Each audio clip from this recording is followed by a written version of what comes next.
All right, welcome back to the channel. So Terence Crawford tells Canelo Alvarez and the rest of the world that he should be considered the top guy in boxing if he beats Shawn Porter. And I, in this video, going to tell you why I agree with him. Even though that there's a very good argument for Canelo Alvarez, there's just one overriding thing in Canelo Alvarez's career that prevents that from being the case. Let's talk about that in this video.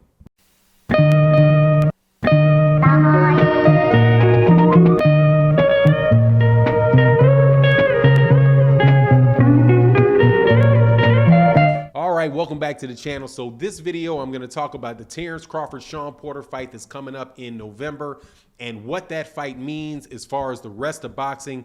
Terence Crawford himself is very adamant that if he beats Shawn Porter, is proving to the rest of the boxing world that he is the best fighter in boxing. And I'm telling you, man, if he beats Shawn Porter, depending on how the fight goes, I think that he has a very, very good argument for that. And really, you know, when you talk about pound for pound and all that, that's all you really can have is a good argument, because it's not something that is actually real. You know, Canelo Alvarez, you're never really going to know who the best fighter is between Canelo Alvarez or Alexander Usyk or Vasily Lomachenko and Terence Crawford, because these guys are all different weight classes and they're not going to actually fight. However, the recognition of being that guy is important, because it really does contribute to people's interest in seeing that fighter fight. There's the original pound for pound list was developed to celebrate, I do believe it was to celebrate Sugar Ray Robinson. Some people say that there was a little of it before Sugar Ray Robinson, but it was originally just to say, hey, look, Sugar Ray Robinson is such an exceptional fighter and so much better than everybody else. Even though he's not a heavyweight, we've got to do something to let everybody know how good this guy has gone. It is. But the whole pound for pound thing has shifted over the years to be a marketing thing to get fighters publicity when they may not be fighting anybody, right? Or anybody that you actually know. So a guy like Monster Inoue, people say that he's a top guy pound for pound. But if there's, if you can name three guys that Monster Inoue, if you can actually name 4 fighters that he has fought, you are for sure a heavy duty boxing fan that lives in Japan. Because other than that, it is very, very hard to know guys that Monster Inoue fought, because he was doing it in weight classes that not a lot of people compete in, right? But they use the pound for pound designation as a way to promote Monster Inoue to a new audience. So with Terence Crawford, and him saying that he wants to be recognized as the #1 pound for pound guy, I think that there's some real importance to that for his career and for selling the fights, that he has and growing his career. And I think it's really, really unfortunate that guys like Terence Crawford, it seems to me, have to do twice as much as other people even to be in consideration, right? Now, I can say that that's obviously the case for a guy like Monster Inoue, who I know is a very good fighter. But no, man, all those little guys out there, I'm just not buying it. I don't think there's enough competition to really tell how good he is until he gets to a weight class like 122, or he goes up to 126 and he can fight those guys there. But when you look at a guy like Canelo Alvarez, who is pretty much amongst a lot of people at the top of that weight class, I think Terence Crawford, when you compare what he's done and what Canelo Alvarez has done in his career, I think that Terence Crawford is getting, the short end of the stick when he's compared to Canelo Alvarez. Now, Canelo Alvarez has had a lot of really good names on his career, on his resume early in his career. He's got, Shane Mosley, he's got Miguel Cotto and guys like that on his resume. But he's also lost to a guy that was at a smaller weight class, Floyd Mayweather. I also think he lost to Erislandy Lara. Many people think that he lost to Austin Trout.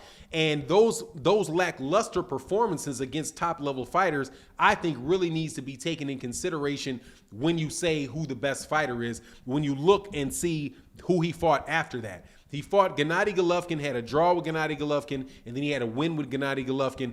But a Gennady Golovkin also, and that's before that and since then, really hadn't beaten anybody. There was a lot of hype around Gennady Golovkin. There was a lot of hype around that fight, but nothing that I can really see other than, ESPN and Ring Magazine hyping Gennady Golovkin, to me that proves that this guy was everything that he was, chalked up to be, right? But the main thing with Canelo Alvarez, and the reason why I can't rank him that high, is because he tested positive for performance-enhancing drugs, and that's something that we know is happening all over boxing, and it's not something that I personally can just sweep under the rug, man. Now, if you want to say that he is, and you don't care about that, like I said, all of this is a bunch of, it's your opinion, it's the criteria that you have. The criteria that I have is that the guy is a fair fighter, right? Number one, he's not a heavyweight. So Alexander Usyk, for me, you're fighting at heavyweight. It defeats the purpose of a pound-for-pound list to put a heavyweight on there, because the purpose of it is to celebrate people who are not heavyweights. And when you put a heavyweight on there, you're marketing a heavyweight as the best fighter in the world, when he's not really proven that he's the best heavyweight yet. And that's all Alexander Usyk has to do.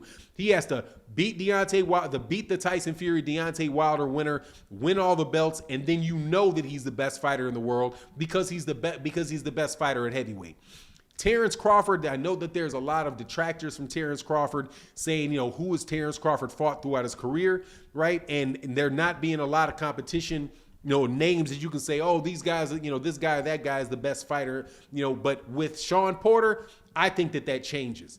Shawn Porter is a guy, and now if Terence Crawford had begun his career at 147, I might be saying something different, but he didn't. He won belts at 135 pounds, and I think he proved that he was the best guy at that weight class and compete at that weight class. He became undisputed at 140 pounds, and he beat the best guys that were at 140 at the time. Danny Garcia was not at 140 anymore for him to fight Danny Garcia, but Victor Postol, guys like Hank Lundy, Felix Diaz, Julius Ndungo, those guys were the best guys in that weight division, and he did with them what he's supposed to do. He got him out of there and he dominated them.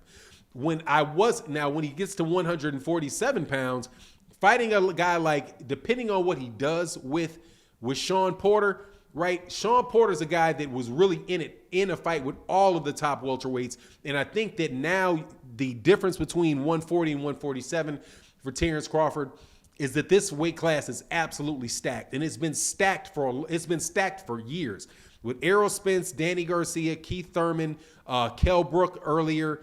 Kell Brook, when Shawn Porter fought him, even guys like up and coming guys like Jaron Ennis, not Victor Ortiz, Virgil Ortiz, even guys, Yordanis Ugas. It's such a stacked division that if Terence Crawford beats one of the top guys in that division, I think that really does accelerate his resume, because it's way deeper than any of the weight classes that Canelo's fighting at. It's a lot deeper division than what's going on in the lighter weight classes. And so combined with what he was doing in his earlier weight classes and what he would do in this very stacked division, I think the guy deserves that credit. And I think that it is important to give him that credit so we can make these big fights in the welterweight division, man. Traditionally, there are three weight classes that really make boxing click: the heavyweight division, the welterweight division, and the lightweight division. And then followed by that, I think the middleweight division. But a lot of times, the middleweight division is kind of run by guys that move up from 147 into the 160 pound division. But for the health of boxing, to have a welterweight at the top of the list and a lot of competitive, fights at welterweight, I think would be really, really good.